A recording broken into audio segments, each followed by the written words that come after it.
Hello, everyone, and welcome to episode number 48 of the Peak of Serenity podcast. I am one of your hosts, emallson, and as always, I am joined by my co host, Anomoly. Hello. And this week was a pretty busy week for the raiding community. Mythic opened, and the race to world first officially began. So that is going to be the main topic of our show today. But before we get into that, we had some other stuff happen this week that we want to talk about first. Yes. So yeah, we had a couple of I guess big posts, and more hot fixes, right? I think we're still in sort of hot fix mode. So we got some interesting changes to Torgas. I think is what we started with, which was um we uh we got buffs to Torghast. So they increased I think the health mobs had if you zoned in as healer or tank spec. Um Yes.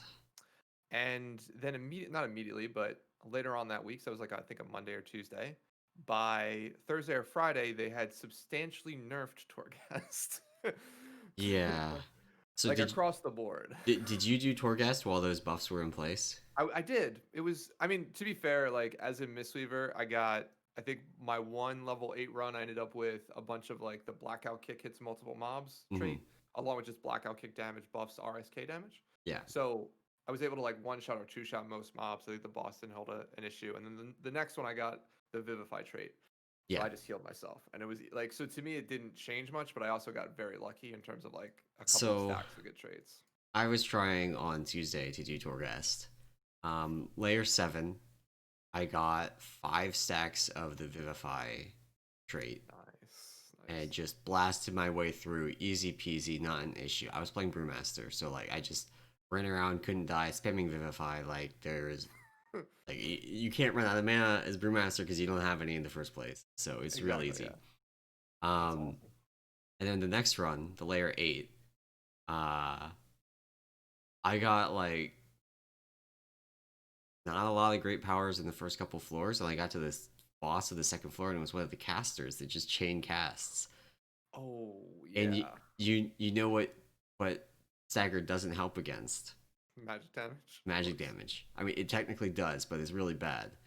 Yeah. Um, so I just literally couldn't kill it. It would kill me before I got into touch of death range, and because it was all magic damage, like Niazao wasn't doing any damage. I had a bunch of random powers that like I had some like touch of death cooldown reduction, which is good. But if he Yeah. never gets into touch of death range, I can't use it. Yeah, you're screwed. Yeah. Yeah. So I ended up just like wiping on that floor a bunch and then starting another run. This time it's Windwalker because I was like, at least if I play Windwalker, I can just press on my cooldowns and delete things. Right. Yeah. And I got That's really all good. the way to the very end, and it was the Blob boss, Oh. and almost killed it. I got it down to where it should have been in touch of death range, but the button didn't light up, Oh and God. just like died. Yeah. And Yeah. it was I basically wasted like an hour and a half trying to do 2 runs and didn't get anything. That And sucks. yeah, but it that was I think so. I did one more set of runs Mm-hmm. before the nerfs went out, or at least all of the nerfs. Some of the nerfs were in, just a couple of them. The first like 2 or 3 that they staggered them throughout. Yeah. Um, and I did it in a group of 3, and it was so easy. Yeah. I have not gone back in since the rest of the nerfs went in. Um, but like doing them with 3 people, it was like me as brewmaster plus 2 DPS Mm-hmm. was just unbelievably easy.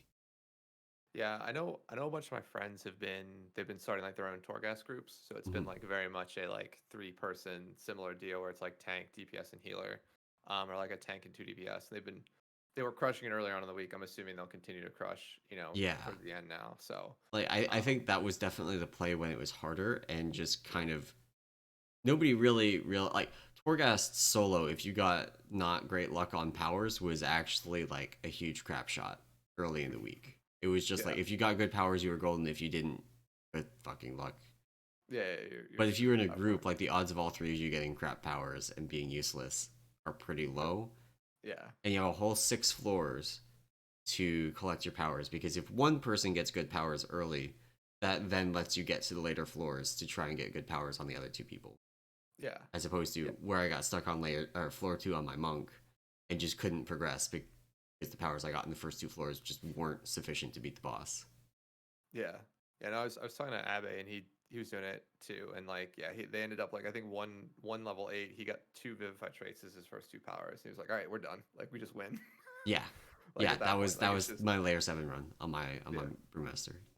yeah. Well, the nice part about that is Vivify in a group is that if you have renewing miss as a misweaver, every cleave does damage. Every Vivify Oh, cleave does damage, so it's not just main target. So it's like you just delete things. So um, yeah. But no, it's Torghast buffs and then nerfs. I mean, I don't know. I don't know what they're thinking with Torghast. Like Torghast being as hard as it was early on in the week, I don't agree with because like you need to do it from a progression perspective. We don't yeah. need to, but like to max out your sort of like weekly chores, right? You have to complete the layer 8s, and Yeah. And like I it's was just talking not possible. with some people about this, like I would have been fine with it being hard and like sometimes just randomly failing because I got bad powers.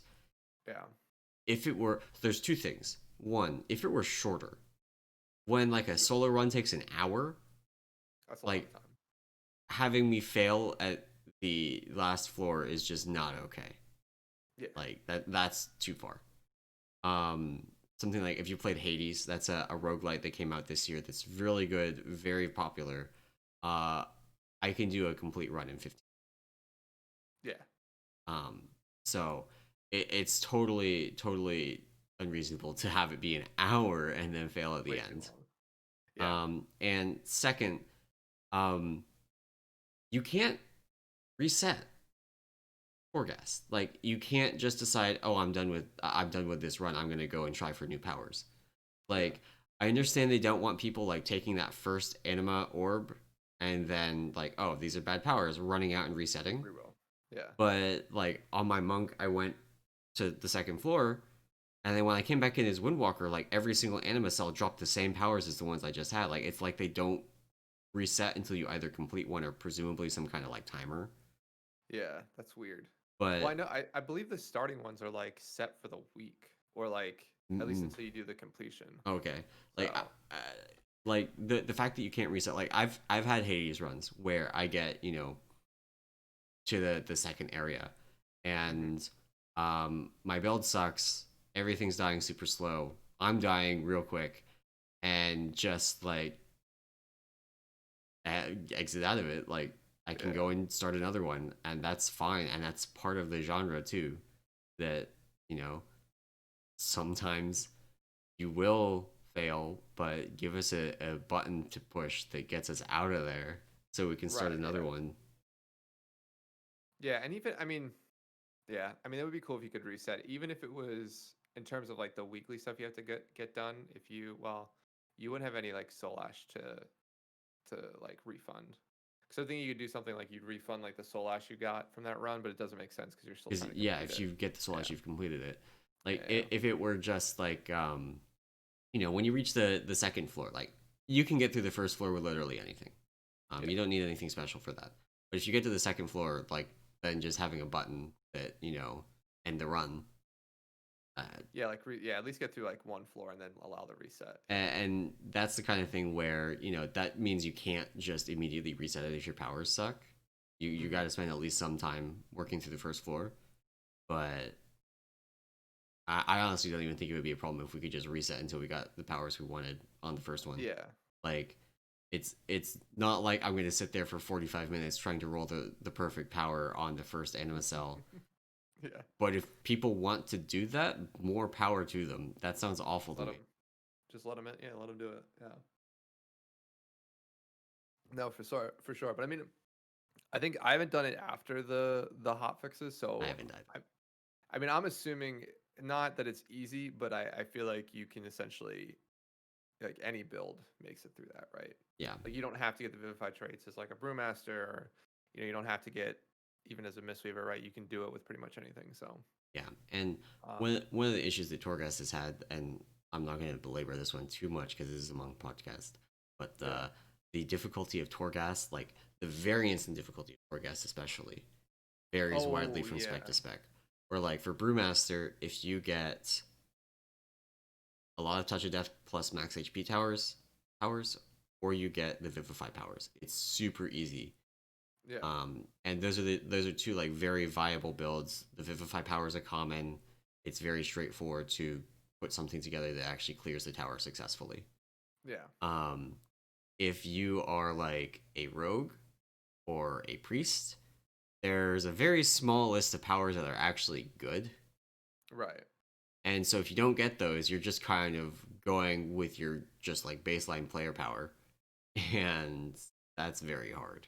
Yeah. Yeah. So, Yeah.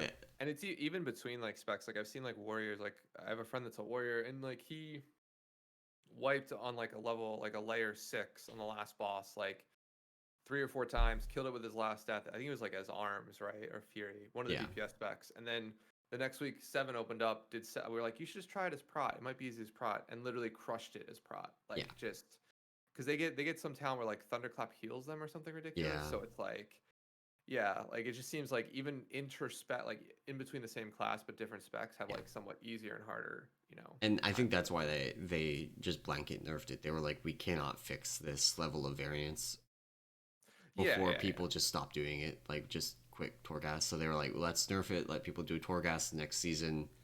They'll try and get more good powers for the specs that need them and yeah. make that Well, better. that and like I mean, Torghast is to build your legendaries, right? So like they want people to complete it. It's not supposed to Yeah. be a like it's not like a mage tower, right? Like it's not like supposed to be Yeah. like some difficult piece But of solo content. you So saw the interview, right? Ian was like, layer 8 is supposed to be like a mythic plus 15. eh, what like why? Like in what I don't know world does why like either, but gating I solos have like not that? timed to 15 yet. No, and I've crushed my eights. I have died in both layer eights I did. I died. I can remember it vividly. I died twice Yeah. in one run. The other one I cleaved, didn't die once, but the first one I did, I died twice because I literally got the roll talent where you put like chi wave on everything, and I just rolled through like 2 packs, and then was like, all right, I'm gonna vivify them, and like I went to hit vivify and just died, like just like didn't even get it off, ended up dying, and I might have gotten it off, but it was the one with the little skeletons that explode. So I killed like Yeah. five So or you six of killed them at those and once immediately one shot on you. top, yeah, on top of me. So like I was an idiot on both. Like both of those things were Yeah. very similar. Like I rolled into a That's pack, but like also that roll chi wave power sucks. I hate it. I just like it because it makes me like just roll. Like I'm just Yeah. like, all right, I'll just roll into this and maybe get a little bit of damage, but yeah, it's not that good. Yeah. But that's the only time I died. So like, and I also have yet to complete a 15. So it's like, Ian, bud, like where is your head at with this? Like, Yeah, so which I mean, like in fairness, we do have a power that completely trivializes the tower. Like you just stack the, you get even one copy yeah, of that common Vivify power, and like you're golden. That's all you yeah, need. oh yeah, Like you get yeah, multiples, and you are high rolling. yeah. That and then you get like the do less frost damage but increase your crit, and you're just like love it, huge fan. Like I don't care about frost damage, so Yeah, and then you get one of the powers that does like a bunch of frost damage, and you're like, why did I take this? yeah, exactly. Well, you gamble. But yeah, I mean, I haven't done it yet. Hopefully, it's easier. We'll see. Yeah, That'll be cool. So yeah, so that's Torghast buffs and then nerfs. There was a couple of bug fixes this week. I mean, I think primarily they were Mistweaver ones. I looked through. I didn't see anything for Brews or Windwalkers, but Mistweaver's got 2 fixes this week. Actually, I only put one in the notes, but there's a second one. So the first one is they finally fixed our statue after trying to fix it before. So fun fact before is if you took Yulan and cast Yulan as our 3-minute celestial, and then you place down Jade Serpent statue, it would it cancel despawned you a lot. Yulan. Yeah, Despawned Brewmasters it. had the same issue with Black Ox statue and Invoke Nuzao last expansion. Gotcha. Um, and there was a point in time where you wanted to run both Zool in particular, and you couldn't because as soon as you placed the second one, you would cancel the first. So you just ran Blackhawk statue, and Gotcha. But so Gotcha. that got fixed around then, so it didn't need fixing in Shadowlands. Nice. Yeah. So they didn't fix it for us. So they fixed it, but the way they fixed it was they basically, however they fixed it, it allowed you basically cast up to 5 statues, but only the first statue would heal. So what people were not realizing, particularly in dungeons, is you'd put one down when you first pack, you'd pull, you heal, and then like you'd go forward in the You'd put dungeon, you'd another put one another down and one it just down. wouldn't heal. It's like it's why is this not healing? And then you keep doing it, and like it never would heal unless you canceled the original one. Um, and so it became an issue. So they finally ended up fixing that bug. So now you can play statue, it'll despawn your old statues, and you'll be fine. So that was done. They also fixed our what is it? Clouded Clouded Focus legendary, which is the one where as you channel Soothing Mist, if you cast Vivify, you gain a stacking buff that both increases the power and reduces the mana cost of Vivify and Enveloping Mist together while you're channeling Soothing. The fun one about that was that what they did was they only checked if the channel of Soothing ended. So if you were channeling another ability and casted, say, Vivify, you gained a stack of the buff. So you could Oh, essentially buffer it, and you could basically cast Spinning Crane Kick, then cast Vivify, and gain a stack. And it didn't drop immediately when Spinning Crane Kick ended. So as long as you just Spinning Crane Kicked and Vivified every 8 seconds, you could keep that buff up indefinitely. that's Um, very sounds very broken. So could you get it to free Vivifies? Not free, so it only stacked to 3, so Okay, that was like 75% reduction, but that's okay, still huge it's amount of still mana a lot. reduction. And it's on enveloping too, so essentially you could replace well, not replace, but you could use enveloping a lot more. Yeah. So yeah, that finally got fixed. That it's fun fact that literal bug has been in the game since the legendary was released. So we found that out very early on. Like we've never like we've been reporting it, and they finally fixed it. You know, this first week in Mythic. So um, the only the only Mistweaver I know of that had used that legendary was Living used it on BDGG's Kel'Thas kill. However, he did not exploit it as Yeah. much as he could have. I'll say. Okay. There was a couple of like initial he'd stack it up at the start of a phase, not to call him out about it, but I mean ultimately he didn't really abuse it and Yeah. still crushed. Um, That seems so like a yeah, good legendary for that fight anyway. Just yeah, soothing mist onto Kael'thas and blast him. yeah. I mean, and generally it's strong on that fight, and it probably strong across like a little bit stronger than we think it is, but yeah, that getting hot fix is a good thing because we've been. I mean, it would have been one of the probably the best legendary if you wanted to take advantage of the bug, but Yeah. yeah. So yeah, and yeah, I didn't see anything else monk wise in terms of like hot fixes this week, for either brews or windwalkers, except for there was a couple of anima power things for brewmasters, but didn't seem like anything big. I don't Um, remember those. they Like did it was unless like they some nerfed the stack. Vivify again. I'm sorry, it was like stack changes. It was like Oh this will yeah. only stack to like 4 now instead of like 10 or whatever. Yeah. Um, I don't know. Unless they changed the Vivify power, I don't care. yeah, no, they didn't. No. And the only other thing that I wanted to highlight this week was they were doing a lot of stealth hot fixes to mythic bosses. So a lot of like there was some changes to Sludge Fist at the start of the week, and then as Complexity and Echo were getting closer to kill it, there was a bunch of stealth hot fixes to Stone Legion generals. And then now we just got a couple of hot fixes that went live. I think it was either this morning or yesterday to Sire to Nathrius.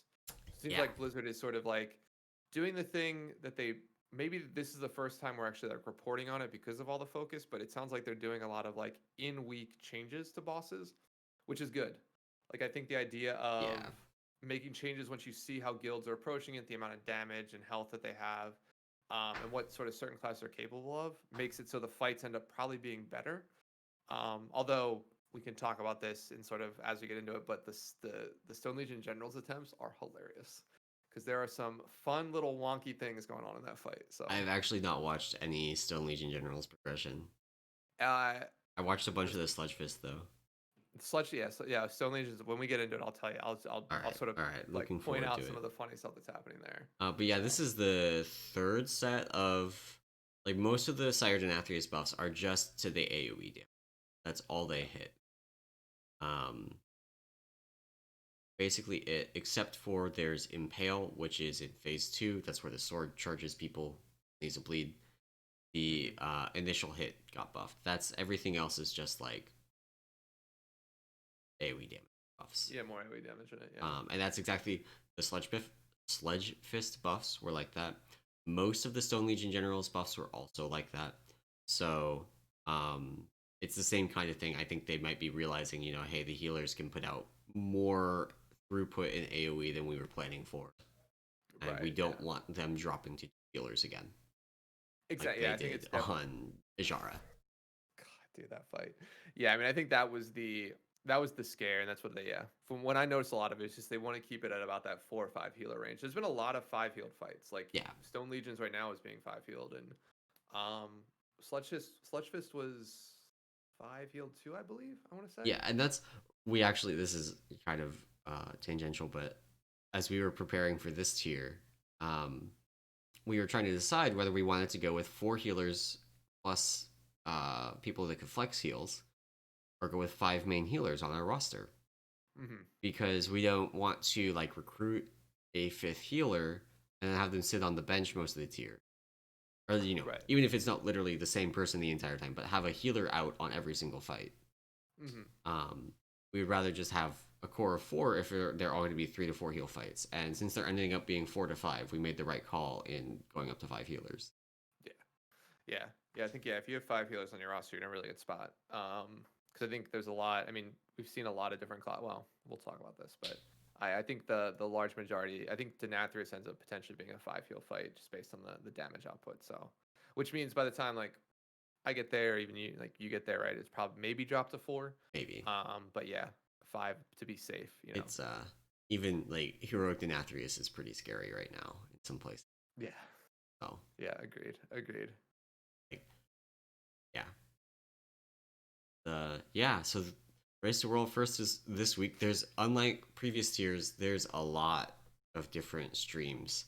There's Yeah. limit streams. There's, you can go and watch Max stream. There's actually I think there's a complexity like coverage stream There is. too. Yeah. Yep. Echo is streaming. BDGG's got one. Uh, I don't. OTK, that's Asmongold's Ord, has one. Yeah. Pieces has one. There's like a bunch of them, and they're not. Last year there were like 5 that were all under the method Race to World Yeah. First umbrella, and that's not the case right now. Yeah, Um, I mean, basically every major team or org has their own like centralized stream, yeah, and then basically everybody that's playing is streaming, right? Like yeah, you can basically get any POV you want, they're streaming, um, which is cool, which is definitely interesting. So I don't know. Have you watched much of the I have coverage? watched almost no coverage. Oh, I really? have watched Max's stream. Gotcha. At the Okay. beginning of the week, while they were still doing mythics for the heroic box, plus uh, just like random stuff while they were preparing, I watched BDG stream, so I saw a little bit of coverage there. But Gotcha. other than that, I've just watched Max's stream. Gotcha. It's been it's been interesting. So I've watched a bunch of Complexity. I watched some BDG. I watched a little bit of Echo. I watched like an hour of OTK stuff, and I haven't seen anything of pieces other than maybe like 10 minutes when I was like trying to think of other guilds that might do like a centralized thing.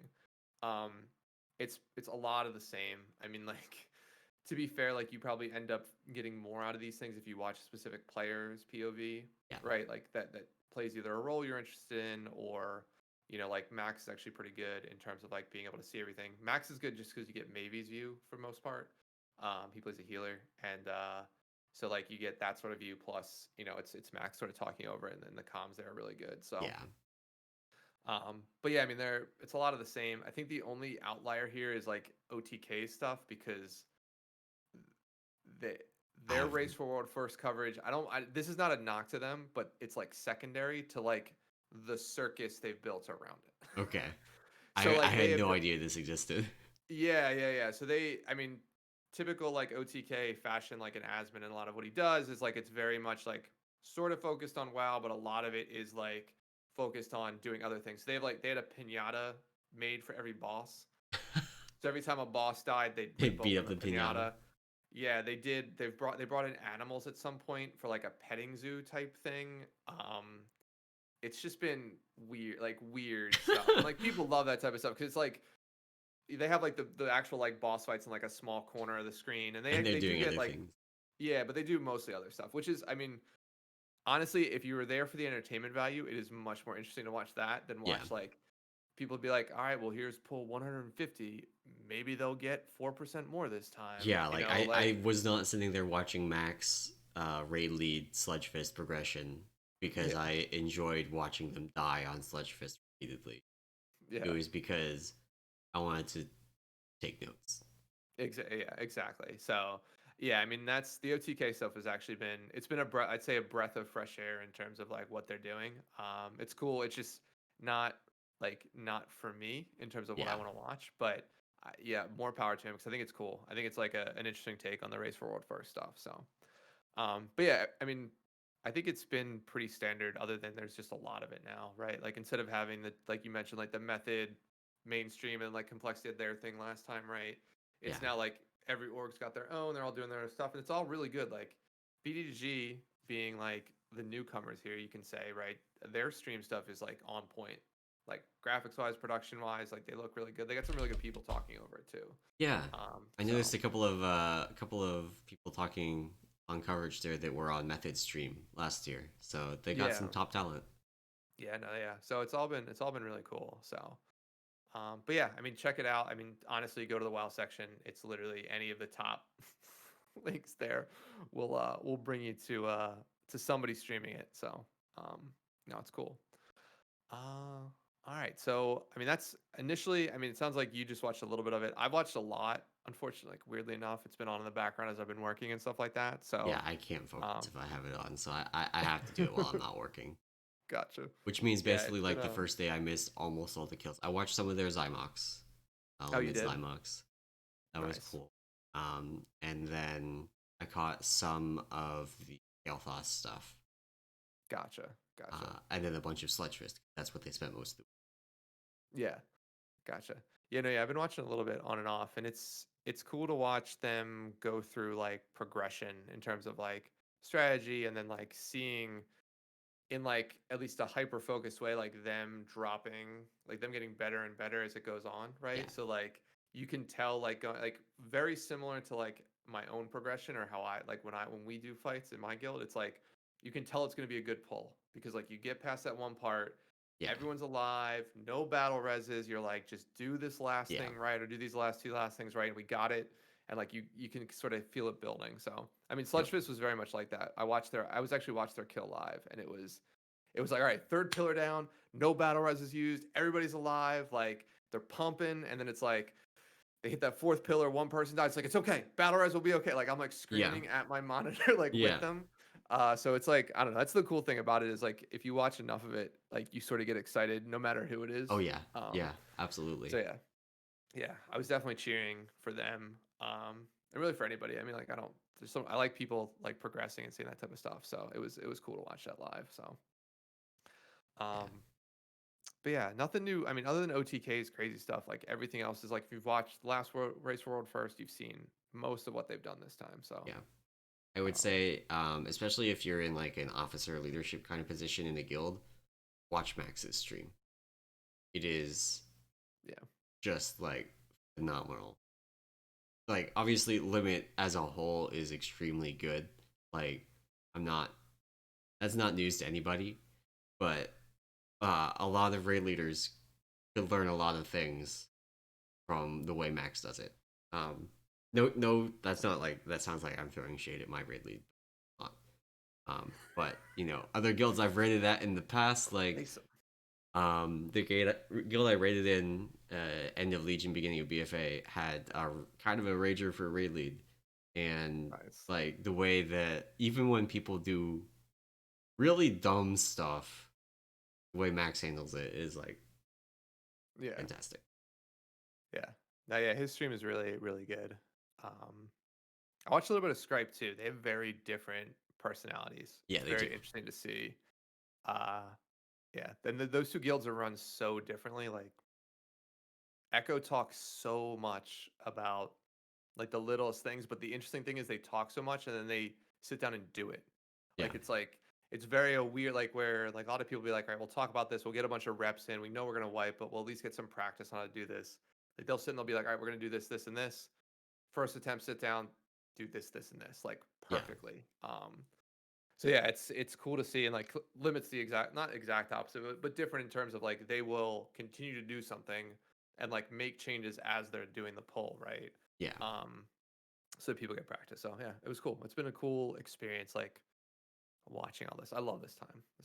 Love WoW. So this is like the best time to like WoW. Speaking of things we've seen on stream, I saw something on stream that I was never expecting to see in a world first race. Let's be real. A Windwalker in Limits raid on Dude, Sludgefest, Trill. a pure single target fight with a strict DPS check, and they were playing Windwalker, and they And were doing really good.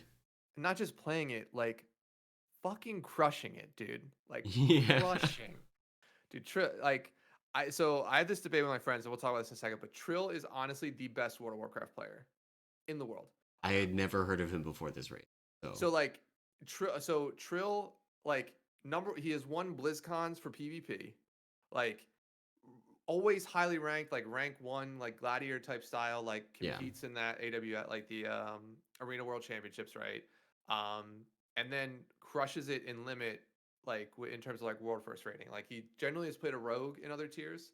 Um, but yeah, I mean, I think Windwalker was like his first big class, or the class that I think he enjoys the most, at least. So got you. um, yeah, Trill, dude, on the win. Like Trill just loves World of Warcraft, and like just dude is just so good. But yeah, a wild Windwalker Yeah, in I like was blown away, and so like that actually ties into Limit is not running a Brewmaster. They actually yes, might have switched to it. I haven't paid attention since they killed Sludgefist, but up until Sludgefist, their comp was I think Vengeance uh Warrior, yeah, Warrior. Yep, yep, yep. and like obviously that covers 2 raid buffs. That gets you the magic debuff, which is extremely important. That is the most important. Hmm. And then it gets you Warrior Shout. So those are both valuable, but I think Warrior as a tank caught a lot of people by surprise because they had been kind of memed on as really Oh losing a yeah, lot coming out of BFA, not being in a super great state. And obviously, some of that was just people complaining because they lost the Avatar Mash Thunderclap for 20 seconds, top the damage yeah, meters thing from Deafening Crash. yeah. And the anger management changes meant that you have to play it differently now. So, Yeah, no, yeah, it's interesting to see because like I've been looking. So one other thing I guess we didn't really mention, but like Warcraft Logs has done their race for world first thing where you can actually see yeah. like progression, which has been really good. So I've been like clicking through bosses and just looking at like tank comps, or really just comps in general, but tank comps in particular, and it's been literally almost exclusively DH and Brewmaster, Yeah. except for Limit and except for a couple other, like I think I mean, uh I think if you don't have a Windwalker on hand, a Windwalker or a yeah, Mistweaver on hand to fill that slot, and I don't even know if you can put Mistweaver in on some of these fights with how they're using damage reduction cooldowns. yeah. But if you don't have a Windwalker paired, like I don't think you can drop the Brewmaster because of the importance of damage deep. So Yeah, and that's literally been the only time they haven't had a Brewmaster tank has been a Windwalker yeah, DPS. So yeah, it's mostly been that sort of a split. Which yeah, I mean I think we had talked about this a little bit. We expected like Brewmaster and probably DH as sort of the top two. With like Feral being sort of dropped to the side just because they're, potentially not as good, or they don't really bring anything unique to the yeah. race. Blood Guardian Druids DK. are a lot better in Mythic Plus. They are in Raid right now. Gotcha. And then Blood DK doing 0 damage, which is always an issue. They got buffs, but not enough. Not enough, yeah. And then yeah, Prot was sort of that like in the middle, like nobody really knew what to do with them. So yeah. Yeah, Prot like because Darky's playing it, right? For Yeah, I or think it's Lady, I guess. Darky playing Prot and then Scott, like, Yeah. uh, Yeah, yeah. uh, formerly of Pieces, I think, Yeah. Yeah, yeah, playing pieces, yeah. Deep. Yeah. So yeah, it's been yeah, tank comps have been that's been I think the biggest surprise. It's funny, it's been the biggest surprise because of the the Windwalker, not because of the actual like Yeah. tank changes, right? I Yeah. mean, there are some things. So one of the things that's actually caught me by surprise is expansion, regards to Brewmaster. So like Brewmaster, well, you may not be aware, but they added in BFA scaling to stagger. So like agility increases the amount that you stagger. Hmm.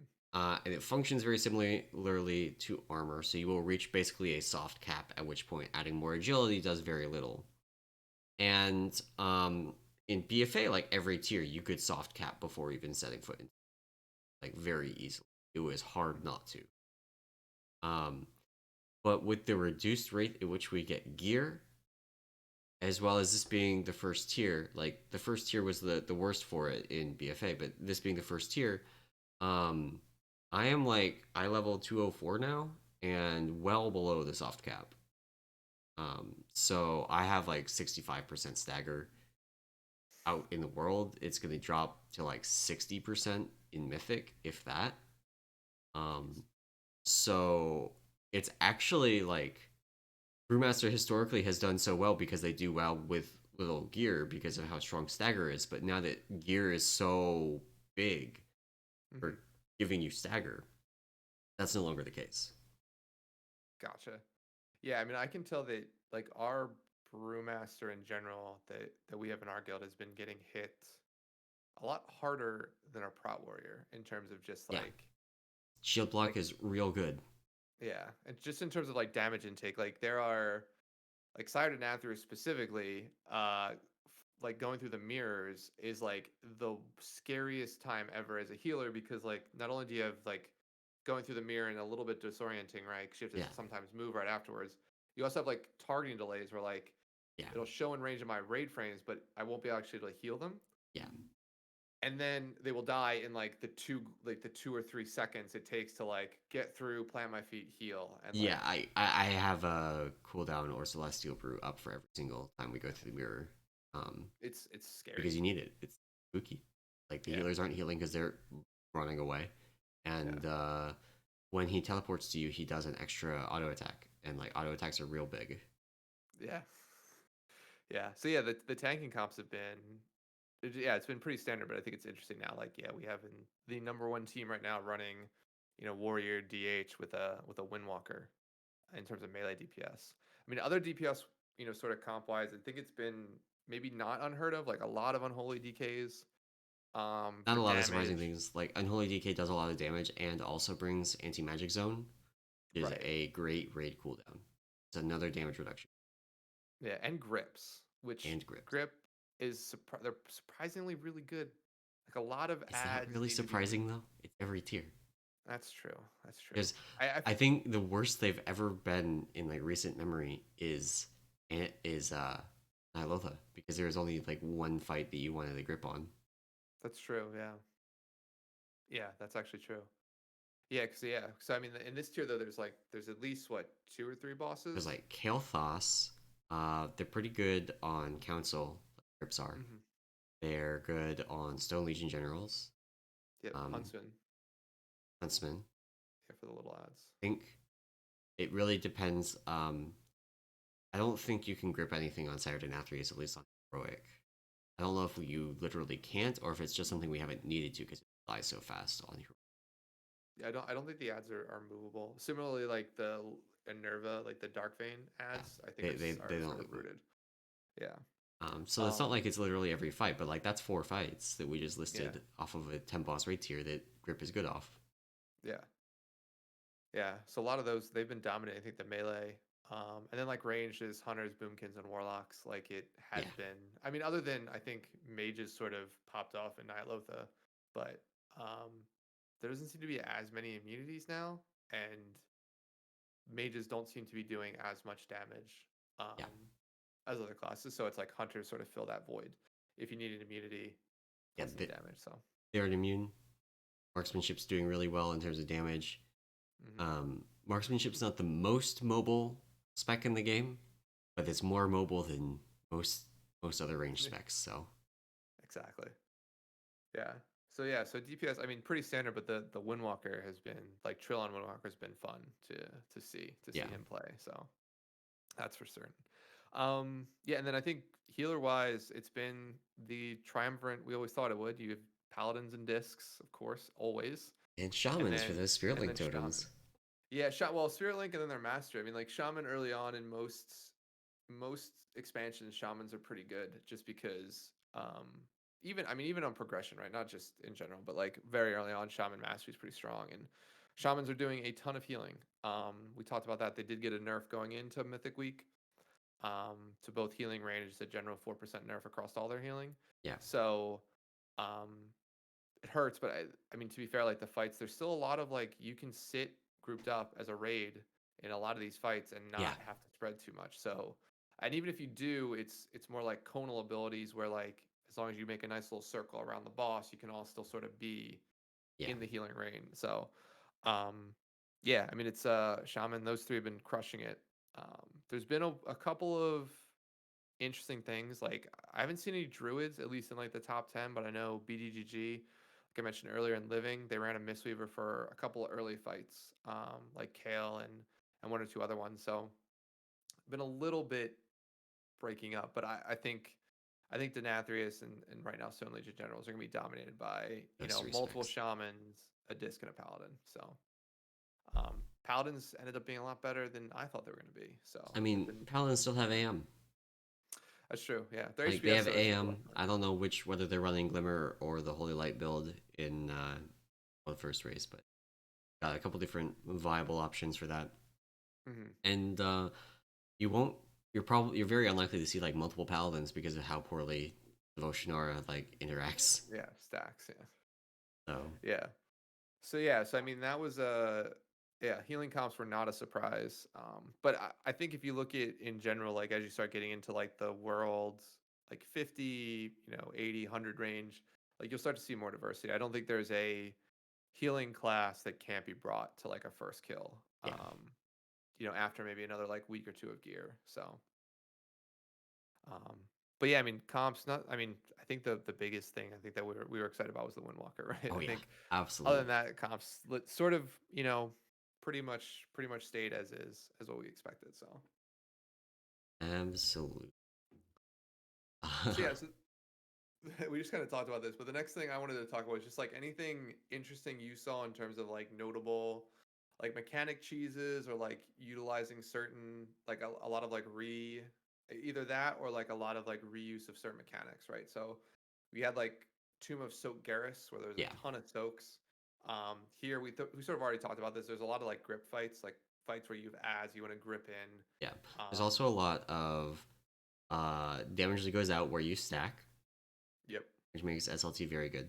There's also um, a lot of dots. A lot of Yes. dots. Yes. Also dots that get applied to tanks, which please don't, Blizzard, please don't.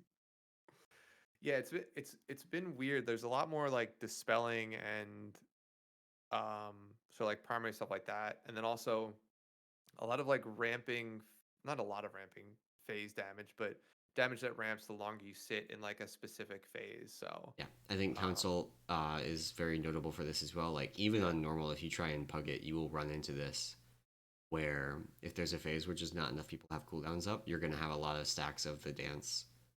yeah, And in the normal pug where like the you cannot rely on everybody to be doing great damage.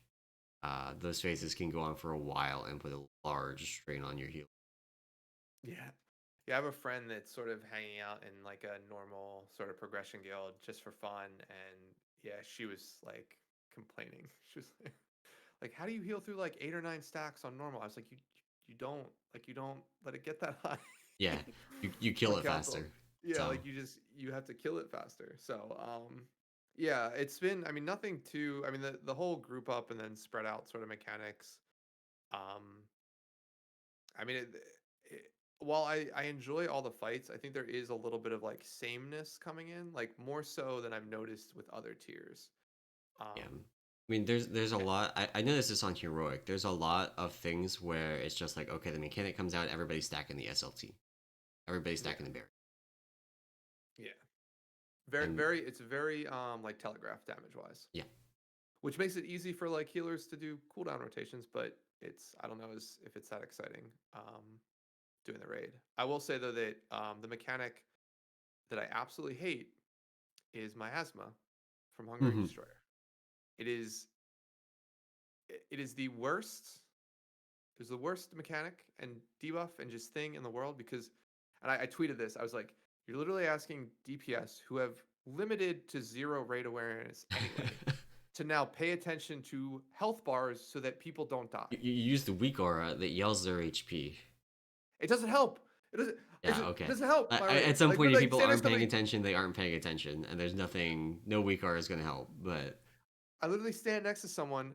My star over my head. It's like star 40, star 30, star 20, and there's like two people DPS just outside of the circle. So I can get into one and like die slower, but I can't get into two. So at least I stay like somewhat healthy. So yeah, it's been yeah, we've done we did like a probably about 2 or 3 hours of that progression on Wednesday this week or Tuesday. And it was hell on earth.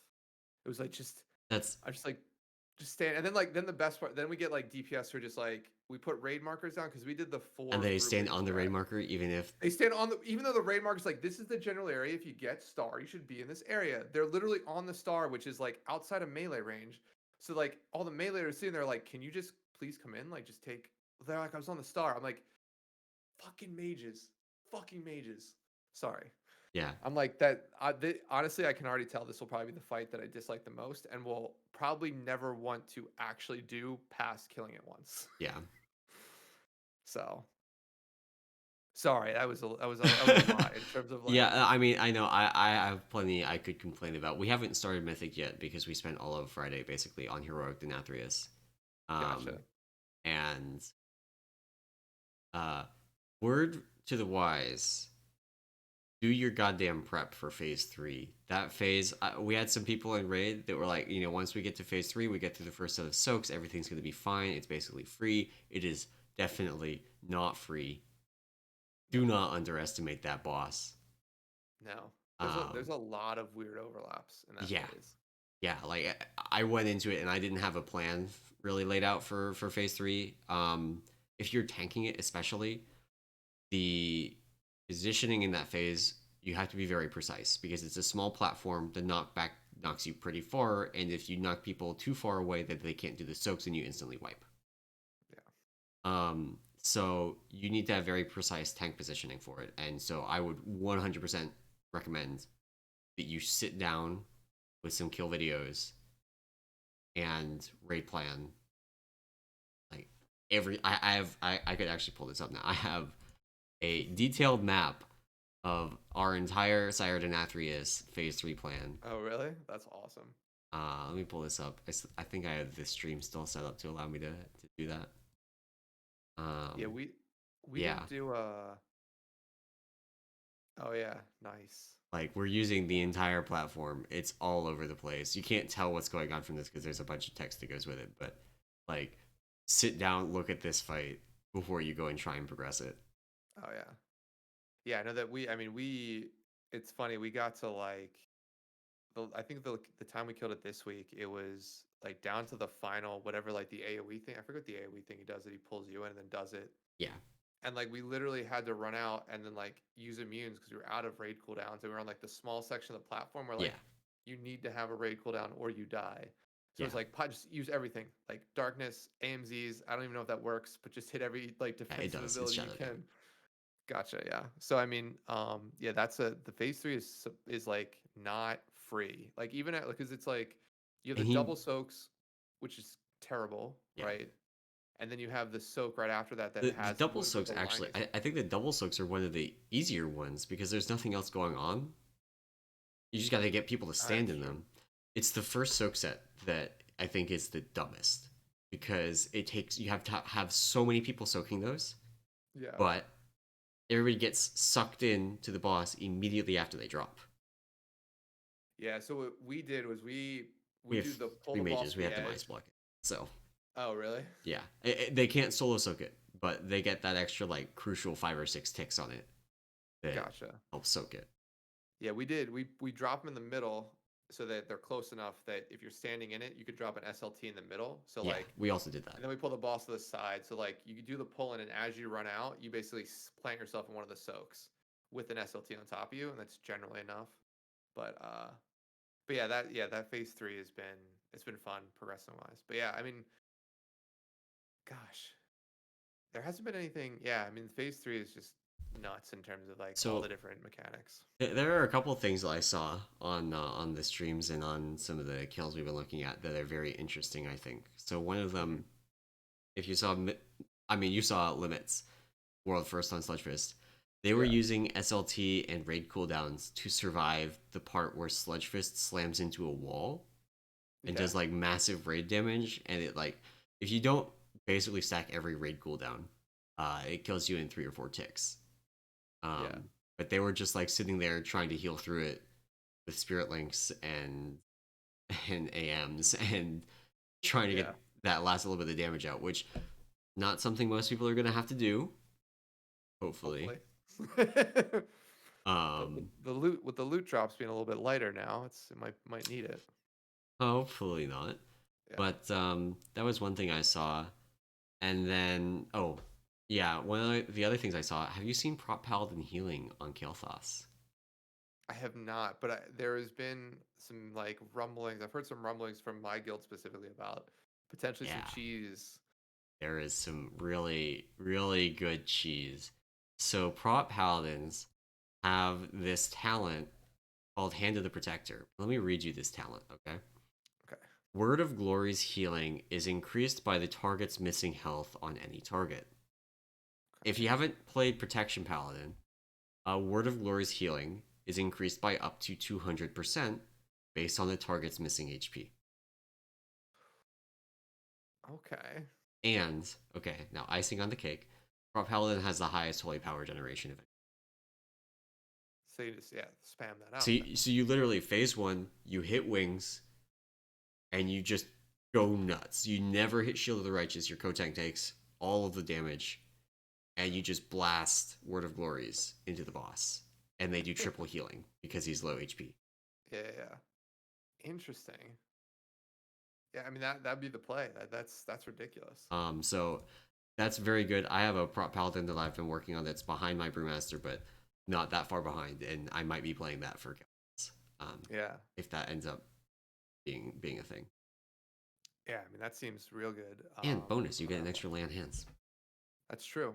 That's true actually. And Prop Paladin land hands is also better than Holy Paladin land hands Because because they have more HP. basically max HP, yeah. Yeah. God damn. Yeah, it seems like a really good. Yeah. I mean paladins in general are good. Even Rhett can throw out some solid healing, I would assume Yeah, too. But you'd be sacrificing damage for it, which might not be the best thing. But yeah. um, yeah, I didn't. I had forgotten about, or not forgotten about it, but someone in my guild had mentioned like potentially running Prot for that fight. I think right now that's looking like the only fight I would run that on. Um, Mhm. but I mean, the number of Kael'thas kills is a lot smaller than the number of Hungering Destroyer kills right now. So Yeah, yeah, that if that helps us get an early Kael'thas kill, I'll be happy. yeah. I mean, hungering is just ugh. I hate that fight. That fight slaps. Apparently, I haven't done it yet. Obviously, It's just it's so much. but It's so much. I don't know. So here's the thing: is I don't know if it's so much damage or if it's just people not being the healable. damage. The damage can't be healed, right? Yeah, Like I think it's a combination of the two things, right? Where it is a lot of damage, and also the healing is so weird. But I mean, I don't like absorbed fights like that in general. Like I just don't. I didn't really like Unat when we did Unat. Like I don't like this. It's just being a healer. It messes with me because like you talk about like looking at the weak lore, right? But like as a healer, your eyes are generally in raid frame. So like yeah, it's very difficult to correlate like, hey, this person's dying. I can't heal them directly. Then I have to look at my screen and see if they're the same icon I'm standing at. Right. And so to me I mean, I know I'm complaining, it's a lot going on for me where like yeah, and that's when I get into situations where I'm literally planted where I should be planted, and I have two DPS who literally can't take half a yard steps in so I don't die, and I'm like screaming at the top of my lungs. yeah, So yeah. and then I have other DPS who are like standing on raid markers 40 yards away from the boss, like, hey guys, like, where's the melee here? No one's healing me. I'm like, have you been paying attention for the past 45 minutes? We know this boss. Hello? Like, Yeah, please come here. I yeah. will heal you. I So, I have but yeah, realized, especially from Sire to Nathria, that I do much better when I have sat down and like mapped out the entire fight, so I know what I'm yeah, doing at every point. And like I sat down on Friday because I underestimated Sire to Nathria. I sat down and I mapped yeah, out Shriekwing, Huntsman, and Hungering Destroyer, and yeah. so those I know the fights now. I wish I had sat down and done Sire to Nathria's too, Phase three, yeah, but yeah.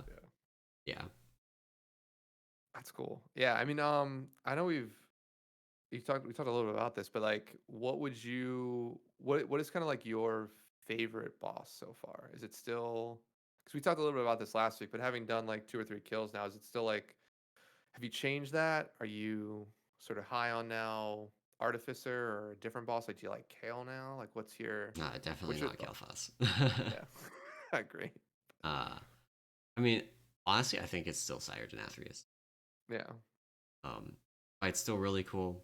Fight's still hard. I do not like the amount of just like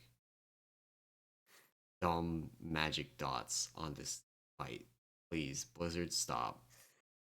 Like, yeah, okay, at least in phase three, the magic dot's actually not that bad. It's like 3k damage, yeah. but I mean that's pretty bad. But it's not as bad as it could have been.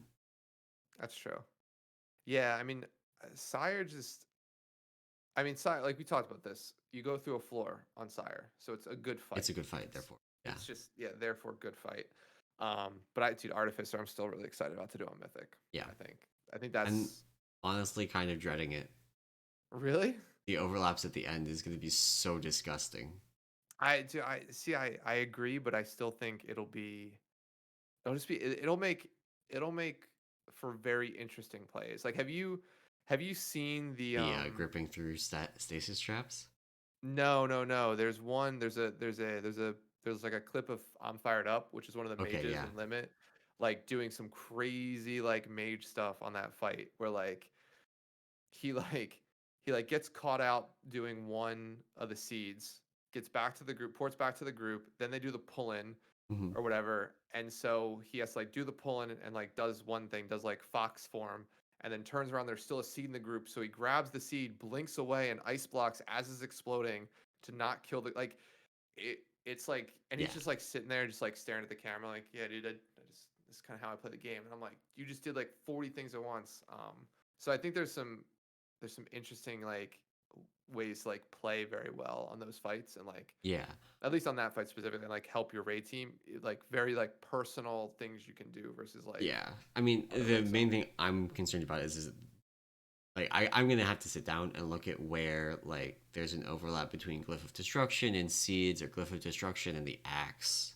yeah, Um, because that happens on Heroic. It's really nasty, and I'm assuming it's gonna happen on Mythic. right. And that's one thing that like if you're tanking that, you cannot wing like overlapping the glyph and the axe because you can't Hmm. use the portal whatever. Gotcha. Yeah. Um, Yeah. So that would. I mean, I'm not a tank, so I don't have to worry about that. But that sounds like it. you That do sounds when like they it sucks. stand on you with their glyph, That's true. That's true. Ugh. or maybe Yeah. you do stand on everybody and you just drop an SLT. Oh God, dude. I need to load my shaman. Yeah. Um. Interesting. Yeah. I mean, it's. I think the raid in general has been real good. It seems to be. I mean. Oh, so the one thing we didn't talk about, I guess, is some of the bugs, right? So a couple of the interesting bugs that we've seen. So I mean, I have one really big one on Stone Legion Generals, but I don't know if you've noticed anything weird in terms I of like, know changes. They changed yeah, Sludge Fist twice this week. okay. So they Now, changed it. I think I might have but, mentioned this actually last week because I don't remember when the fix notes came out.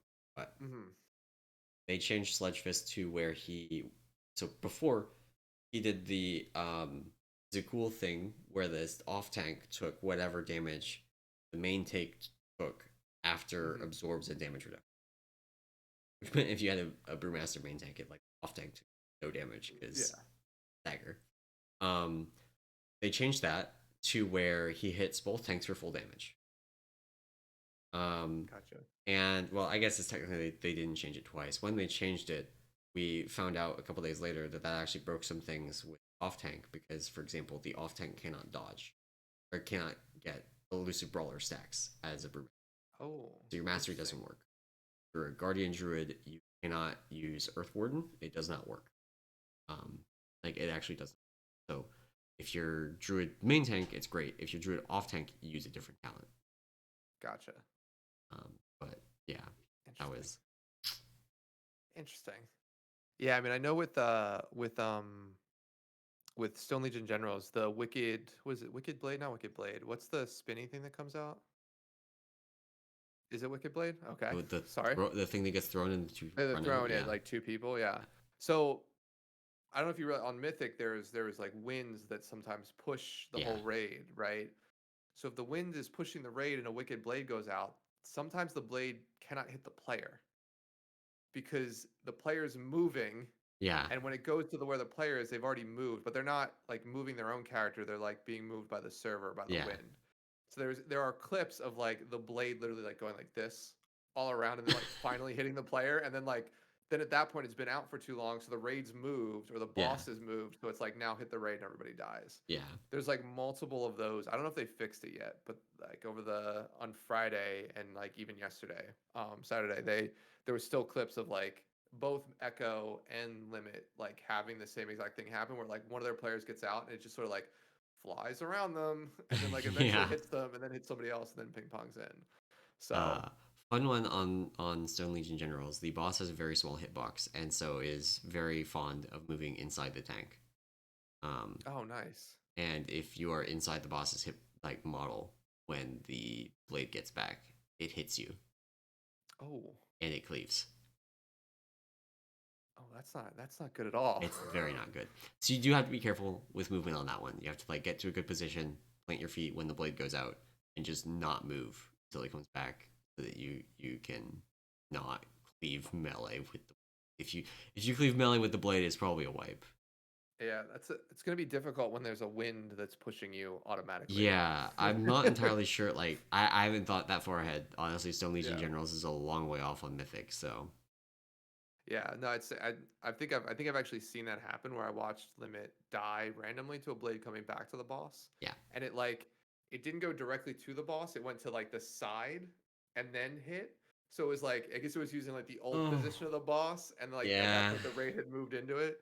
So yeah, I mean it's I that wouldn't be boss just seems like surprised there's some if they don't fix that, and the way you deal with it is you be very careful with ads, because it's the winds come out when an ad is low HP, yeah and you just be extremely careful when you push those ads to low.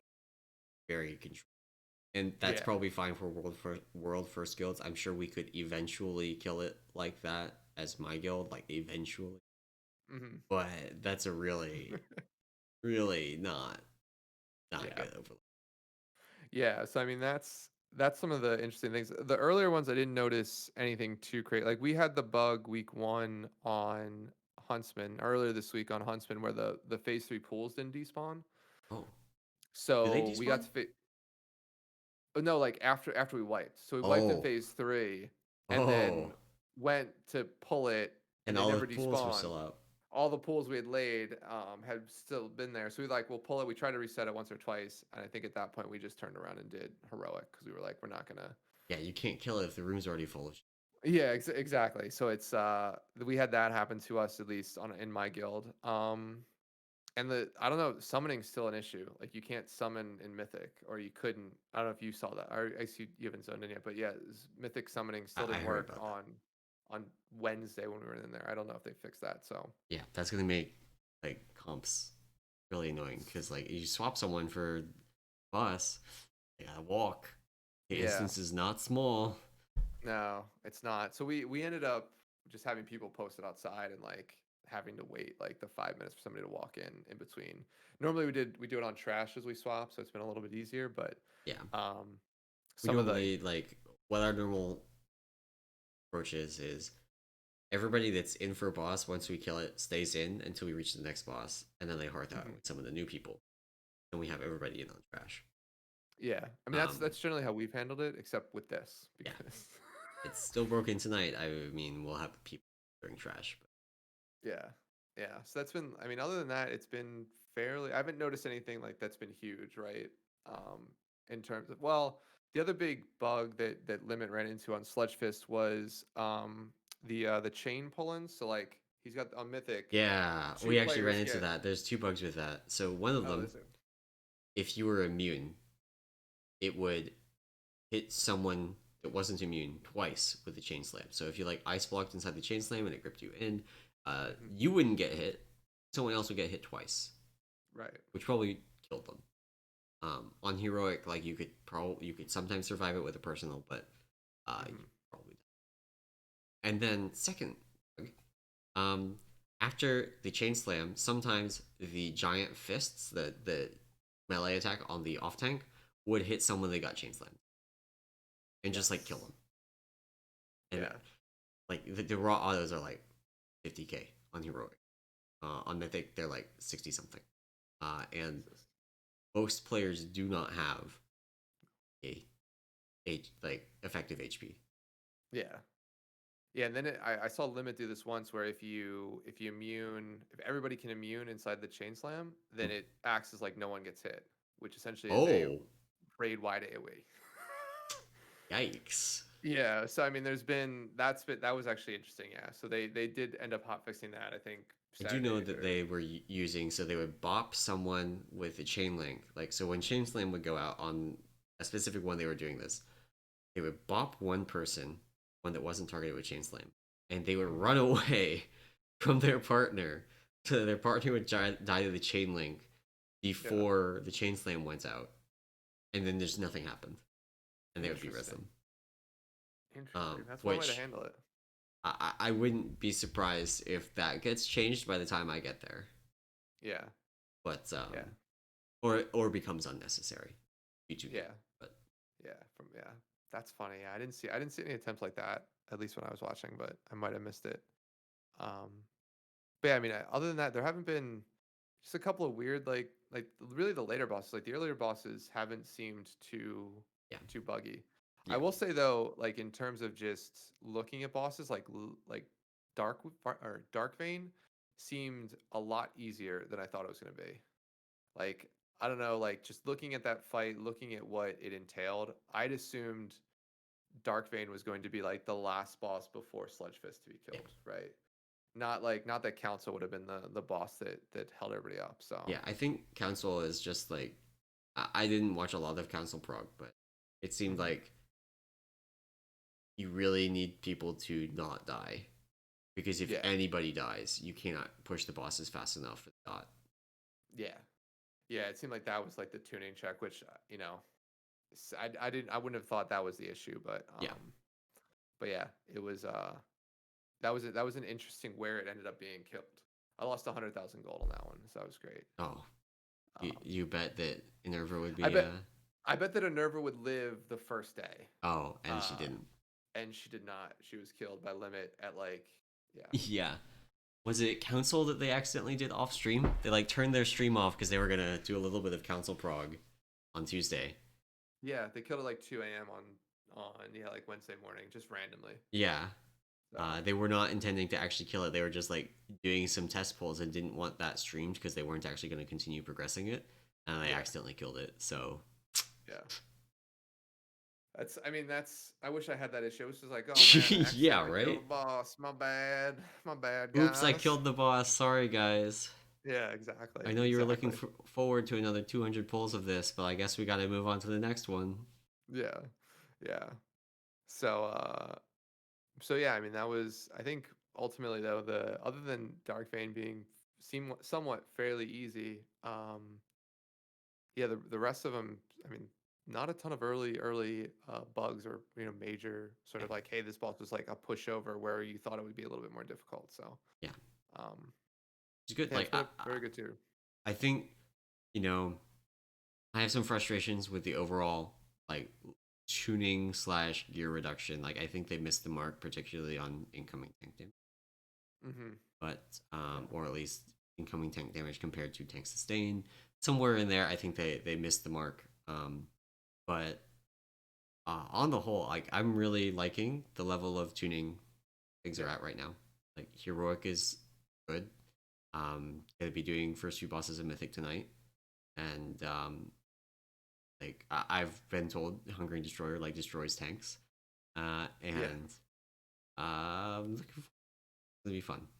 Yeah, it's gotten so bad. Not so bad, but I think my guild toyed with or is toying with the idea of like leaving a healer in on the where you drop the orbs. Yeah, As long as you have a cooldown up. So like basically every time one of those run out occurs, healer stays in so they can soak their own orb and then also stay in range of the tanks. yeah, So it's been yeah, that's where we've lost a bunch of tanks is during that sort of movement. yeah, So that boss is just I can't wait till we're done.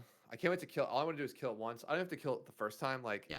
I wish. I mean, Well, that's not that I like wish I could see myself, Drestigath. but My guild killed yeah, that boss before the nerfs, and then we never pulled it again until it was nerfed.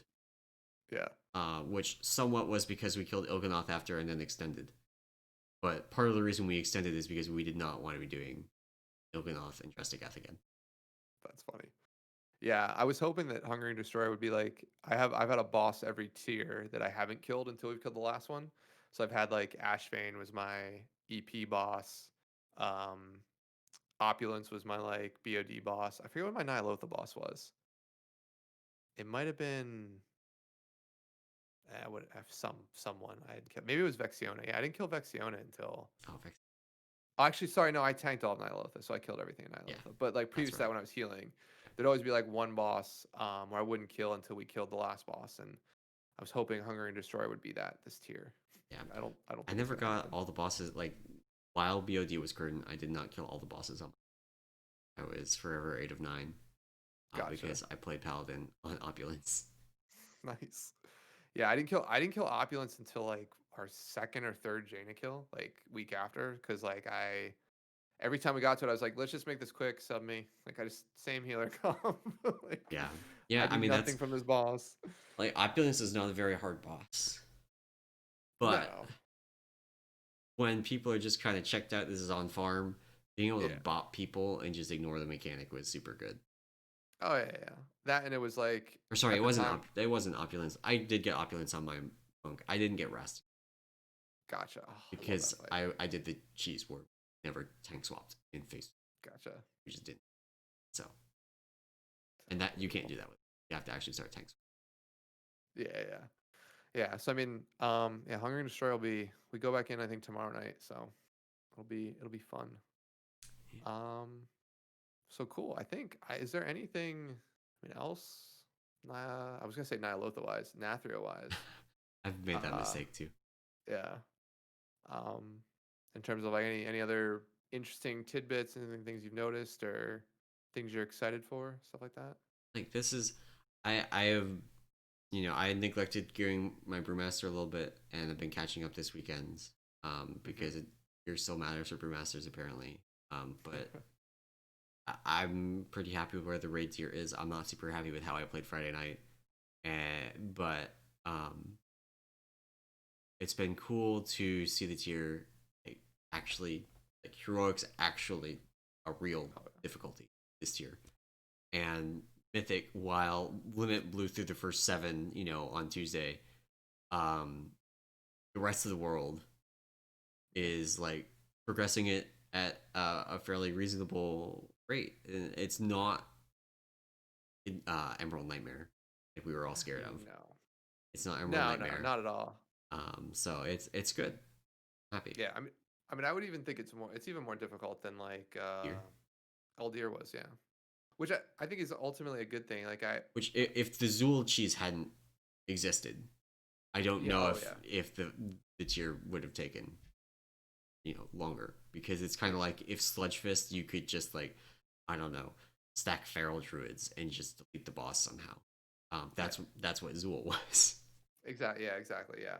Yeah, so I mean that was yeah, without that I think it would have ended up in yeah, I mean Eldir would have been good too. But I mean we still killed like for us, like I always like to compare my own progress, and like we ended up having to go till Sunday. So we always do like flex content the first week. Like we'll Yeah, just whoever's around randomly pull it, as long as we have 10 people, right? So normally that means like we'll do as much as we can on heroic the first week, get to everything but the last boss, and do the last boss like a Saturday or Sunday like yeah, raid with whoever can be there.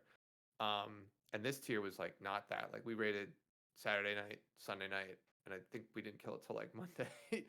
Uh, uh Nathria's is a real hard boss. yeah, yeah. So I mean, I think if they do more like this type of like, I'm fine with heroic taking multiple weeks. Like as Yeah, weird as that sounds, like I'm fine if heroic and like if your first kill on heroic mirrors like limits first kill on mythic, like at least like to the last boss, right? Like I'm fine with that because I think a lot of times from a heroic raider perspective, you want to see that sort of like you want to I get mean, in, you want to sort of like the challenge, right? that is part of the reason that I actually made the jump from heroic to mythic during Legion. Was like we cleared Antorus in a week Yeah. as like a heroic only guild, which we had some players that like could compete with our current, mythic roster, I would say. Hmm. Um, but cleared it in a week. What are you supposed to do after that? Oh yeah. Yeah. And I mean the answer is mythic. But I like having heroic actually. Even normal, like it's very difficult to pug normal right now. You can get the Oh first yeah. couple bosses, but if you try and do a later boss on normal pug, you're gonna be there a while. Yeah. No, yeah, I think the difficulty just being up in general, I think is good. Because I haven't watched into LFR, so I don't know how, good, bad that is. But I'm like to not me, touching LF that with a 10-foot pole. You could not yeah, no, pay I mean me. not for a little bit, but I think LFR is sort of that like I just want to jump in for an hour or two as an individual, see the raid, and then like jump out. Like I don't think that should be normal. Like I think normal should require some coordination, like your coordination and Yeah, like your commitment goes up as you kind of get into heroic into mythic. So no, I mean if they keep this sort of difficulty level moving into like tier 2 and tier 3 this expansion, like I'll be happy with it. I yeah, think I think a lot of the frustrations that I have had, that other people have had, stem from the mismatched expectations. Like we were expecting this to be closer to Uldir level. We were expecting this, like I right. was expecting, for example, dagger to soft cap before, Mm, and it's not. It still really matters that I continue doing things to gear my brewmaster like very proactively instead of like taking the time to gear.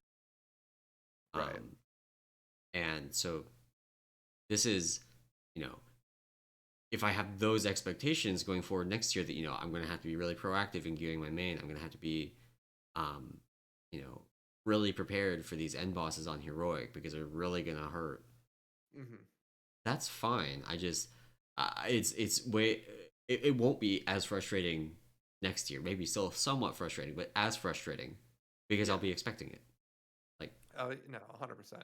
Yeah, I mean, a lot of people got. I think a lot of people in my guild were like, "This is overtuned. Like, this is ridiculous." I'm like, well, I mean, like maybe it's slightly overtuned, but I think the difficulty being there yeah, is a good thing, like for like the long term game, right? yeah, Um, absolutely. And it is like, you could have made the argument in BFA that like there was no space to be a normal guild, a right. normal Yeah. rating guild, because heroic was such a small. Exactly. If Yeah. you could kill normal, then you could kill heroic. Yeah. I mean, like, Um, yeah, like LFR is something you did to get runes, and yeah, that was it. You know what I mean? yeah, like, like no one actually did LFR for gear. Was like LFR to see the thing. It was more like you needed runes, so somebody did it. If you wanted to actually raid, you just pug a normal and like do it that way. So yeah, yeah. No, difficulty wise, I think it'll be good. It'll be good if they continue this because I think this tier is it's been difficult, but it hasn't been like well, other than the it's been first difficult, but it night. hasn't been bullshit. Yeah, well, okay, I'll say other than the first night Okay, or the first 2 days, I would agree with that statement. Like Sin Seeker hitting for yeah, 10,000 damage a second is bullshit, yeah, but they quickly fix that. yeah, So, but barring those initial tuning issues, like perfect. You know what yeah. I mean? I think Like, so not I perfect, but good. mentioned earlier, Sire Denathrius in phase 3, it really hurts the tanks. He hurts them Hmm. a lot. It's I'm okay with that. Like, it hurts, but it also feels like it's something that I can outplay. And Yeah, I just have to put in the prep and the reps or the reps to be able to outplay it. yeah, no, that makes sense. Yeah, so I think difficulty wise, I'm excited to go through the rest of the raid. Like all the fights seem like they don't. There's no other than hungering devourer or destroyer right now. Uh, I don't hate them yet. Yet. So, um, but it should be good. Good rest of the tier, I say. Hopefully we continue to have good things to say about it. So, so cool. I think that's it on Nathria. Are we going into a little Q&A? I think it is time. Awesome. Awesome. Well, of course, question and answer time, my favorite part of the show, where we get to answer your questions that you send us. So you can reach out to either myself or Emmelson in, Peak, or if you're into social media, I think both of us have Twitter, so you can reach out on Twitter. I had Um, someone today send me a DM on Discord with some questions, and they're gonna get answered. So Look at that. It's easy. You just reach out. We also sort of try and remember to ping people in Discord about questions coming up. I've yep. been very bad about that lately. Yeah, me too. Not gonna Um, lie. So, but we'll hope we'll get back on the train post holiday, post launch, and sort of push out a little bit more. So yeah. So without further ado, your questions of the day. This one comes from Brodo Baggins. Is that I That nailed is that? right. Brodo Baggins. Easy one this week. Easy one. Brodo asks. Um, so his first question. The first question. Would wait. Would be okay. Would be Soul Crusher from DOS. What's DOS? The other side. Oh, okay. Yeah, it Soul gets me too. Crusher. Yeah, gotcha. Soul Crusher from the other side this week, key level dependent, of course. So this is around Soul Crusher, which is an ability the last boss does on the tanks, I believe, right? Yeah. Awesome. Um, how do you deal with it as a brewmaster effectively, as it feels like something isn't right when I've done, 10, 11, or 12 on it? So curious if you have any advice for that specifically. Um, I wish I had a better answer, but right now my answer is cry a lot. Okay. Um, so the way Soul Crusher works is he does this physical tank hit, Crush Soul, very aptly named, Hmm. and however much damage you take from that after mitigation is applied to you as a magic dot over like 8 seconds. Um, Okay. So it's like reverse it stagger. actually might be more than I think it might do more than what you took. Whatever. It's based on the amount you took after mitigate. So if you mitigate more of it, then you take less damage. But notably, it ignores absorbs, and wouldn't you know it, stagger is an absorb.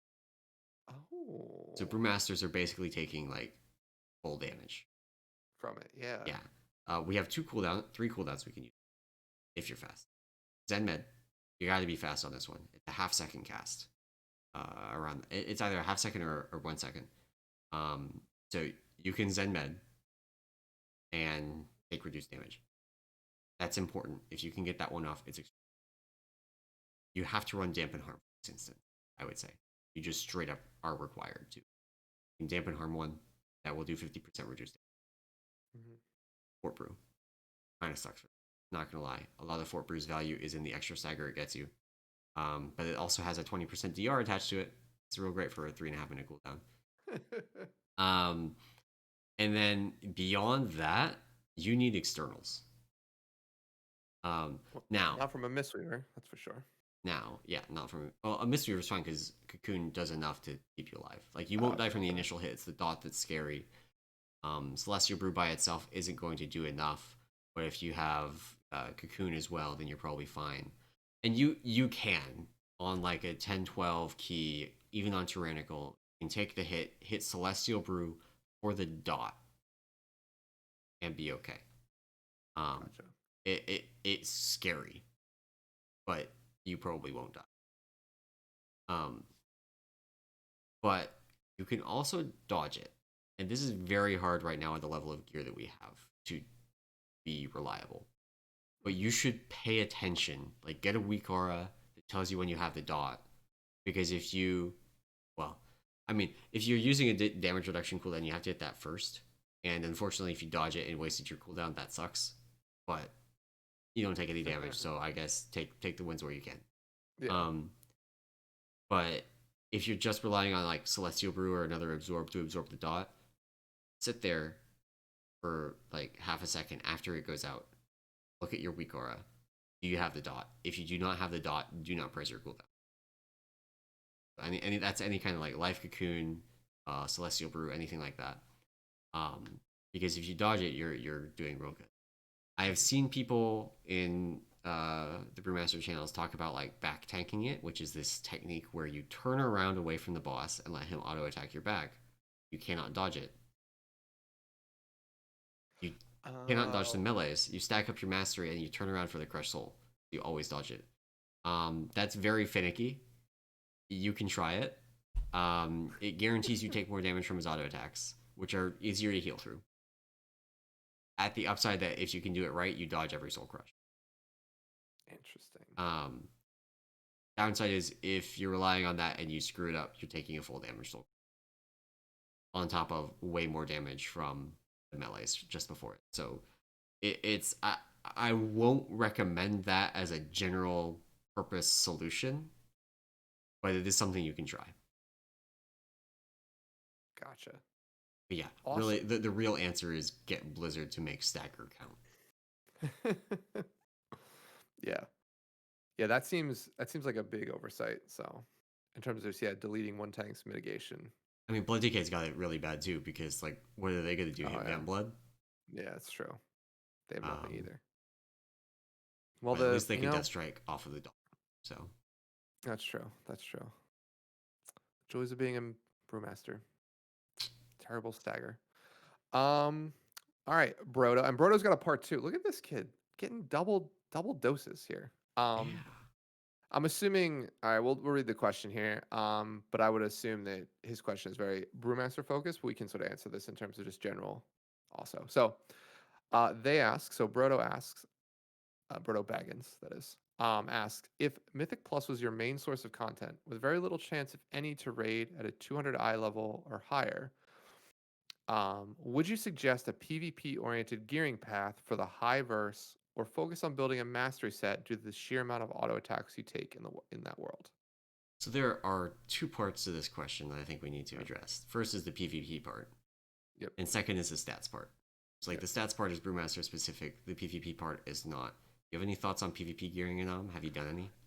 So I have actually. So I've done at least enough PvP to give me one extra option on my chest each week. Yeah, Or this week, and I'll do it. I did it last week. I'll do it this week. So, I've done. I think it's like 1,200 or so honor you'll need to collect. yeah, And I've done that. I think if you are leaving something like that on the table, it doesn't actually take that long. It's yeah, a couple of. I mean, I did it in threes with some buddies over the course of like an hour and a half. yeah.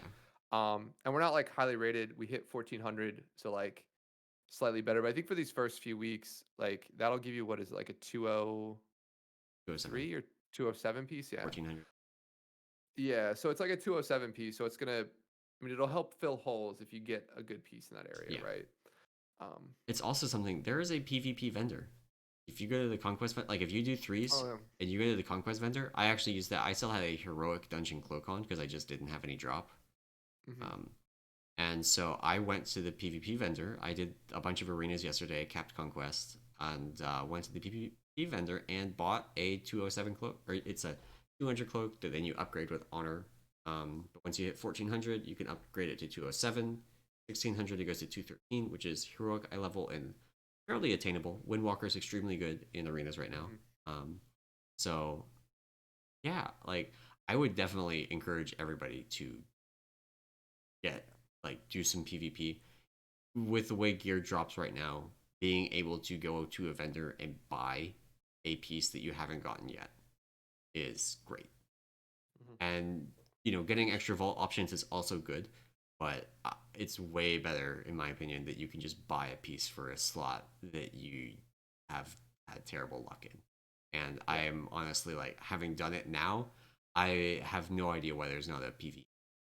Like why do we not get marks or whatever from bosses and dungeons, raid bosses and dungeons that let us go and buy that? Like why have I done almost all of heroic twice, all of normal twice, and still haven't gotten a cloak and just have no option through? Yeah. Yeah. That doesn't make sense. But yeah, yeah. I mean, I think the PvP side of things is definitely something that can help out. And like you said, pretty easily attainable. Like if my idiot, You me and my actually idiot cannot friend, lose rating until you like you can go up to is it 1,200? 1400, and until you reach 1400, you cannot lose rating. You just got to Actually, win your just a way to grind. 1,400. Yeah. It will take very long if you are losing constantly. But Moonwalker is very good. Pro tip: if a rogue stuns you, trinket it. Um, but yeah, Yeah. You know it's not that good when you play Mistweaver with warrior who hasn't played warrior in about 4 years, and a undergeared warlock. That Nice. is that's a comp right there. That's a I comp know right I was there. getting super tilted by the fact that Touch of Death has this really big delay until it Yeah, reaches the health threshold. It's so bad.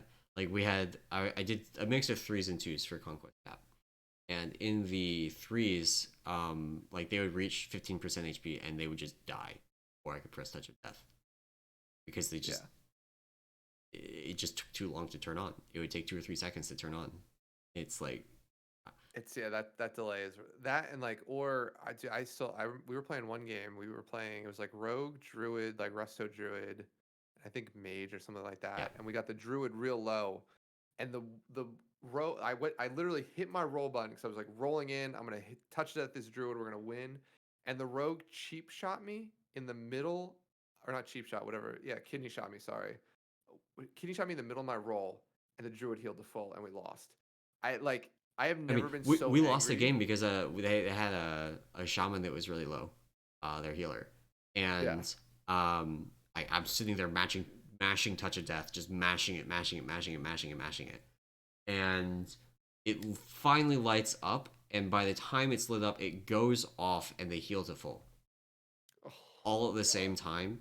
So it did, 9k damage or whatever, but Yeah, now he's at 70% health. God. Yeah, that bug's frustrating, and then PvP in general, like, It's very bursty right is now. I wasn't joking when I said if a rogue stuns you, hit your trinket. I Like, wa I watched my warlock literally die before the rogue was visible on my screen. We played like it was like a rogue, feral druid, some other class, but like both uh, the feral and the rogue jumped out, and like he was just gone. yeah. I was like, what do you want me to do? um, yeah. Uh, Rogue Boomkin, very scary in twos. Oh Rogue yes, stuns you. Boomkin convokes you, and you die. yeah, You very, very, very much need to press it, like press trinket, touch a karma of the rogue, press fort brew. Maybe even dampen magic, depending on how you're feeling. yeah, It's very everything, bursty. Press your cooldowns. like everything off the opener, yeah. Yeah, and then you just wait, 2 minutes, and they have it back up, and you're dead at that point. So, because Yeah. your defenses aren't ready. So, As far as for Brewmaster, the choice between versatility gear and mastery gear for dungeons, that's a hard one because mastery is very good, but a lot of the things that will kill you are magic damage, which mastery doesn't help. So I would personally say, um, go with versatility mastery gear for Mythic Plus. It's a more defensive option. The mastery is still very good, but bias it towards versatility because versatility is damage, and you do need damage to time keys, and more effective against magic damage.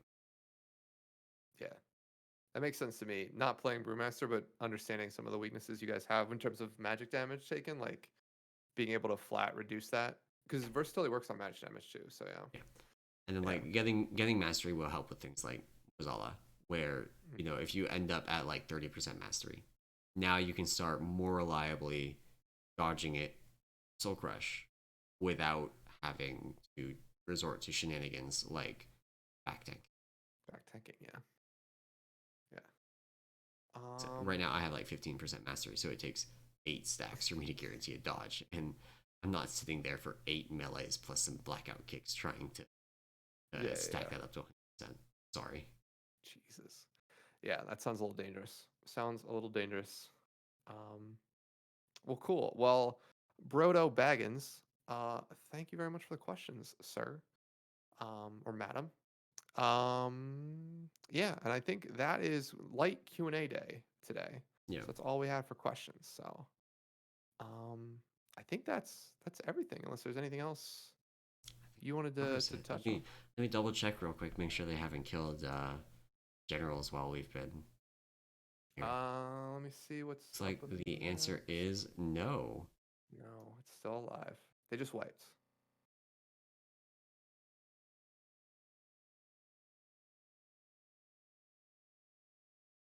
Yeah, don't know what the topic is. I think it's more raid stuff.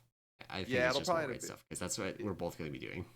yeah, it'll probably be more raid stuff. It'll also be it's after Christmas. Yes. and before the new year. So I might have a special topic. I'll see what I can come up Mmm. with this week. Special. Um, yeah, we'll see. It might be food related because I am cooking Oh Christmas dinner no. this year. I'm also baking cookies on Wednesday. I'm very excited about both those Oh, things. you gotta send me some cookies.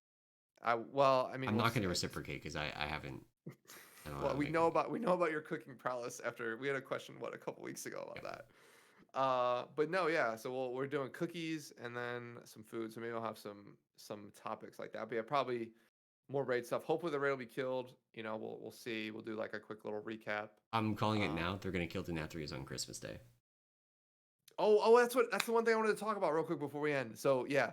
So predictions. So you think Denathrius Christmas Day? They're just hitting That's what. phase 3 of Stone Legion Generals today. They've been working on it since Friday, I want to say.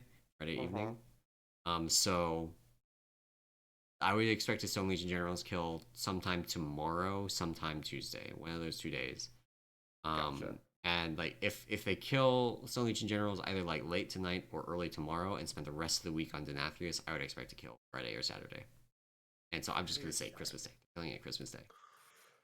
See, I have more faith in the elite raiders of World of Warcraft here. I think it's gonna be I think it's actually gonna be a Thursday kill, like a Wednesday Thursday, but I'll go Okay. Thursday. I'll go one day before because I think I agree. I honestly think a general's kill tonight gives him a full day tomorrow on Denathrius, and then with a reset of gear, getting back there. I think getting back there on Tuesday to Denathrius is gonna be difficult. Here's a Just question. Here's a question. okay. Do you think we will see anybody send their lockouts this weekend? Not just Limit, but anyone. No. Yeah, I would agree with I that. think I think after watching Limit do that on Gahoon and lose, I don't think any guild in their right mind extends ever again. And especially because of how rare loot is right now. Like Exactly. Yeah. it's Exactly. so much better. Like with Titan Forging and things, like you could go and clear heroic and hope for good Titan Forges, do heroic splits and be okay. Yeah. It takes time, but you could keep the lockout if you're concerned about being able to like re-kill generals. Hmm. Um, no Titan Forging, reduce loot chances. Like they are 100% re-clear in this instance, unless they get like really close onto Nathrius in the next hours. Yeah. I think that's what Tuesday is a re-clear. I also think Tuesday is splits. I think they end up doing potentially splits before they go back to Denathrius too. Um, Yeah, I could if see they that. get some pulls on it, yeah. Um, and that way they get some more gear on some specific characters. So, um, but yeah, no, I forgot I wanted to talk about predictions, but yeah, you're thinking Christmas Day, little Christmas present Yeah, is world first for who? North America or EU? outweights limit. Oh, okay, fair enough, fair enough. Yeah, like I I mean, also think right it's limit. now Echo is tied with, and I know they had a day behind. Um, so a little bit of a that they have now caught up and are on Stone Legion Generals is they have a chance.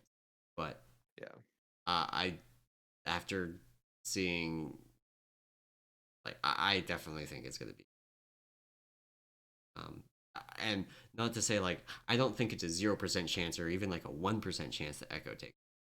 right. Yeah, yeah, It's maybe like a 10% chance, in my opinion. Like it's definitely yeah, possible. It could totally happen. I would not be very surprised to see it, but I do think that limit.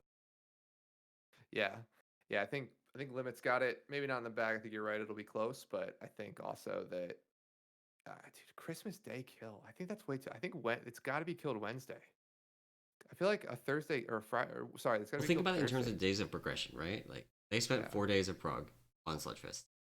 yeah, They have now spent 2.5 days of prog on generals, and yeah. I'm That's true. expecting another day. So they're looking at about 3.5 days of prog on generals, unless Denathrius takes less than that. Like if they kill generals tomorrow, that Hmm. gives them 4 days of prog, would put them with a Denathrius kill on Friday. That's true. Your math. Look, you're good at math. I shoot from the hip. I shoot from the heart. I think it's got to be Thursday. But yeah, you're right. I could see a Friday kill. That just seems like a long tier. It's a very long tier. Yeah. Um, but yeah, I mean, I yeah, mean, I think Thursday, it's different. Like Nizoth, we saw a kill on like a Wednesday or something following the reset. yeah, But that in that case, they'd already been progressing Nizoth on the first weekend. That is true. So they've got more time. Yeah, maybe. I mean, okay. I'm While I'm not going to change my answer because I Yeah, already went with Thursday. I could see a Friday kill now. yeah. You're starting to turn me around on that. But I mean, I think we'll probably talk next weekend and see Who is who was right. victorious? Yeah. Yeah, I mean, we'll just talk about my victory. We'll add it to the list, and then Yep. Anam wins world first. You heard it here first. world first predictions. Uh, Oh, yeah, I think that is about going to wrap it up for our show today. yes, yes. Um, thank you all for coming and listening. Everybody who watched live, thank you for showing up. And for those that are listening to this on whatever podcast app you're using, thanks for tuning in. Um, if you enjoyed this podcast and you want to support it and all the other work that we do over on the Peak of Serenity, like for example, Eov has been writing dungeon guides and raid guides for brewmasters, and they are very good. If you want to support work like that, you can do that over on our Patreon at patreon.com/Peak of Serenity. As always, we really appreciate your support, both financially through Patreon, but also coming and watching the show, coming and hanging out in Discord, just being a part of the community. So, anyway, that is all for this week. See you next week. Bye. Bye.